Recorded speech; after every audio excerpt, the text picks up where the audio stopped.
we'll guide you through how to determine if Dropbox is safe for your use. If you find this helpful, consider subscribing and liking the video. First, go to the Dropbox website and log into your account. Once you're logged in, head over to the top right corner and click on your profile icon.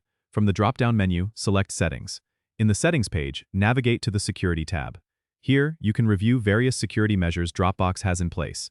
Look for two-factor authentication, and make sure it's enabled to add an extra layer of security. You'll also see a section called Devices, which lists all the devices currently linked to your account. It's a good idea to review this list and remove any devices you don't recognize or no longer use.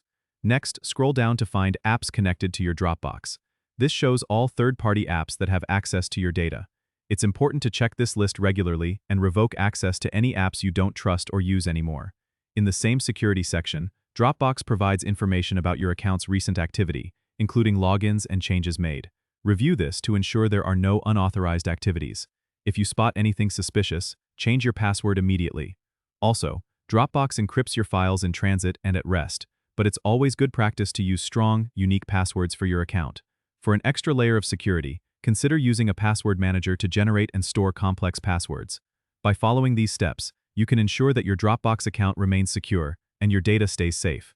Don't forget to subscribe and comment if this helped you out.